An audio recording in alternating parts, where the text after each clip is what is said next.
अच्छा जी, बिस्मिल्लाहिर्रहमानिर्रहीम। पहले तो मैं पहले भी आया हूँ, अपनी हज़ारा की जो पाकिस्तानी कम्युनिटी है इनके आपके पास पहले आ चुका हूँ और बड़े बड़े सानिया हुए हैं आपके साथ। और मुझे इतना भी पता है कि जब वॉर ऑन टेरर, जब ज़्यादा पाकिस्तान में दहशतगर्दी बहुत ज़्यादा थी, तो उन दिनों में लोग घबराते थे आपके पास इमाम बारगाह में आने के लिए। तो तब भी मैं आपके पास आया हूँ और मैं आपका जो सारा जिस तरह की आपके खिलाफ जो दहशतगर्दी है और जो एक सेक्टेरियन ग्रुप जिसकी वजह से यहाँ इतनी ज़्यादा हज़ारा कम्युनिटी के अंदर इतने ज़्यादा लोग शहीद हुए हैं, तो वो मुझे पूरा आ गया। और मुझे याद है मैंने जब एक सेक्टेरियन ग्रुप का नाम लेके पिछली बारी उनकी जब मजम्मत की तो उन्होंने मुझे धमकियां दी। जो मैं आपको चीज़ बताना चाहता हूँ वो ये कि पहले तो मैं आपका सारा इशू समझता हूँ। शायद वो पॉलिटिशियन हूँ जो कि मुकम्मल तौर पे जो आपकी तारीख है पिछले 20 साल में जो होता रहा है वो मैं सारा समझता हूँ। दूसरी चीज़, जब ये वाक़या हुआ तो इससे पहले मैं आपको ये बता देना चाहता हूँ कि पिछली मार्च से हमारी इंटेलिजेंस एजेंसीज ने हमें आगाह किया कि हिंदुस्तान पाकिस्तान में इंतशार फैलाना चाहता है और उस इंतशार में ख़ास तौर पे शिया के आलिम और सुन्नी आलिम को उनकी कत्ल करके तो एक सारे मुल्क में कम्युनिटीज़ के बीच में इंतशार फैलाना चाहता है। तो मैंने ये कैबिनेट में सबसे पहले बताया, फिर मैंने इसके ऊपर स्टेटमेंट भी दी जब एक सुन्नी आलिम को कराची में कत्ल किया गया। ये मेरी स्टेटमेंट्स भी हैं तब।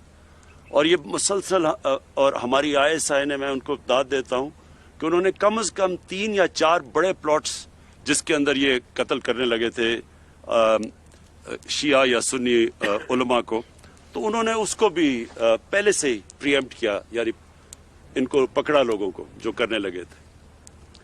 तो ये जो हुआ है, मेरे ज़हन में कोई शक नहीं है कि ये एक बड़ी गेम का हिस्सा था। इसमें मुझे पूरी तरह जब ये हुआ यकीन था कि ये वही जो एक पूरी कड़ी है मुल्क में इंतशार फैलाने की, उसका ये हिस्सा है। लिहाजा मैंने पहले इंटीरियर मिनिस्टर को आपके पास भेजा, क्योंकि जो सबसे चीज़ हमें करनी क्या थी कि हमें जो लवाहिकीन हैं, जो फैमिलीज़ हैं जिसमें बड़ी बड़ी अफसोसनाक चीज़ें हैं, वे आमना बीबी बैठी हुई हैं जिनके 5 भाई वहाँ शहीद हुए, और दूसरा मोहम्मद सादिक जो एक ही 6 बहनों के भाई थे। तो ये मुझे इसलिए मैंने इनको फौरी भेजा कि हम पहले तो जो फैमिलीज़ हैं उनको पूरा इत्मीनान दिलवाएं कि हम इनकी पूरी तरह इनके साथ खड़े होंगे, हर चीज़ हर तरह इनकी मदद करेंगे, इनको अकेला नहीं छोड़ेंगे। दूसरी चीज़, मैंने आपकी सारी हज़ारा कम्युनिटी को मैसेज भिजवानी थी कि हम पूरी तरह, यानी मेरी गवर्नमेंट, आप ये यकीन करें कि हम पूरी तरह उन लोगों के पीछे जाएंगे जो जिन्होंने ये किया है। और मैं हमारी जो इंटेलिजेंस एजेंसीज हैं उनसे मैं मुसलसल राब्ते में था।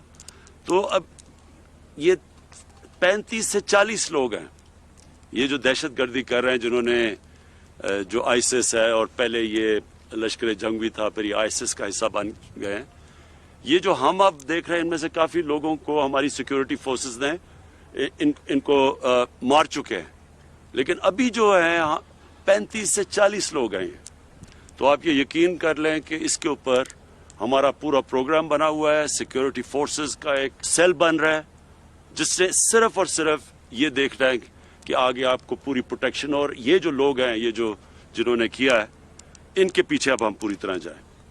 तो मेरा मकसद ये था कि आपको दोनों चीज़ें, कि एक तो फैमिलीज़, जो मसला था फैमिलीज़ का, कि उनको पूरा इत्मीनान दिलवाएं, एक आपकी कम्युनिटी को इत्मीनान दिलवाएं कि इंशाअल्लाह आपको हमारी हुकूमत की तरफ से, फेडरल गवर्नमेंट और प्रोविंशियल गवर्नमेंट, कि इंशाअल्लाह आपको हमारी तरफ से पूरी कोशिश की जाएगी आपको पूरी तरह प्रोटेक्शन देने की। मैं सिर्फ ये आपको समझना चाहिए कि प्राइम मिनिस्टर के लिए और चीज़ होती है। एक आम शहरी, जब मैं पहले था तो मैं आया था आपके पास, लेकिन प्राइम मिनिस्टर होते हुए सारे मुल्क के अंदर एक कोई गारंटी नहीं कर सकता कि आगे कोई सानिया ना हो। तो इसलिए मैंने इनको बार बार मैसेज भिजवाई, मैंने कहा आप उनको दफना दें और आपके दुख और दर्द में शामिल होने के लिए मैं फौरी आऊंगा, लेकिन आप जब शर्त लगाएंगे तो ये फिर आगे एक छोड़े आज इमरान खान है कल कोई और प्राइम मिनिस्टर होगा, ये सबके लिए फिर एक प्रेसिडेंट बन जाता है। तो लेकिन ये मैं कभी आपको वाजे करना चाहता हूं कि मुझे पूरी तरह इल्म था, पूरा मैं इन टच था अपने फेडरल मिनिस्टर्स के साथ भी, मैं अपनी सिक्योरिटी जो एजेंसीज है उनके साथ भी मुसलसल इन टच था, पूरी तरह मैं ये फॉलो कर रहा था, एक एक चीज मैं देख रहा था कि क्या हो रही है। मैं आपको ये आज फिर कहना चाहता हूं कि आपकी तकलीफ में सिर्फ मैं ही शामिल नहीं, सारा पाकिस्तान देख रहा था और आपकी दुख और दर्द में हम सब शामिल थे। सिर्फ ये मुझे खुशी ये है कि शुक्र है कि आपने हमारी बात मानी और उनको शहीदों को दफना दिया। लेकिन मैं फिर आपको ये कहता हूं कि सारी कौम आपके साथ खड़ी थी, सारी कौम आगे से आपके साथ खड़ी रहेगी। मेरी गवर्नमेंट आपके साथ खड़ी है, प्रोविंशियल गवर्नमेंट आपके साथ खड़ी है, हमारी सिक्योरिटी फोर्सेस आपके साथ खड़ी हैं। ये मैं आया ही आपको कहने ये था कि ये हमारे बच्चे हैं, हमारी बहनें हैं, इनका पूरा ध्यान रखेंगे और सारी जो भी शराइत है वो मानिए और फिर भी आगे आपका ध्यान रखेंगे। आपकी हज़ारा कम्युनिटी को ये मैं अश्योरिटी देता हूँ कि हम आपके साथ खड़े हैं। मेरा जो मिशन है ना वो ये है कि सिर्फ पाकिस्तान में लोगों को यूनाइट करने का, सिर्फ पाकिस्तान में नहीं, ये जो मुसलमान दुनिया के अंदर इस वक्त आप खुद सारे ज़्यादातर आपकी कम्युनिटी में पढ़े लिखे लोग हैं और मुझे बड़ी ये हमेशा ताजुब होता है कि आप में बड़ी पॉलिटिकल अवेयरनेस है। ये जो आप देख रहे हैं दुनिया में शिया सुन्नी का सारी एक फसाद, हमें पता है कि कौन फैलाने की कोशिश कर रहा है। तो मेरी सिर्फ ये कोशिश नहीं है कि यहाँ पाकिस्तान में हम सबको इकट्ठा करें, मैं पूरी कोशिश कर रहा हूँ कि मुसलमान दुनिया में हम ये जो डिवाइड लाई जा रही है, तकसीम, डिवाइड एंड रूल करने की, वो भी हम ख़त्म करें। और मैंने बड़ी कोशिश की है ईरान और सऊदी अरेबिया के बीच में हम किसी तरह ये जो आपस में उनके ताल्लुकात को ठीक किया जाए। तो मैं आपको श्योर करता हूँ कि मेरी पूरी कोशिश है कि इस मुल्क में भी ये जो फितना फैलाने वाला जो एलिमेंट है, इसके पीछे हम जाएं और हम अपनी कौम को इकट्ठा करें और इंशाल्लाह इसके लिए मैं पूरी कोशिश करूंगा।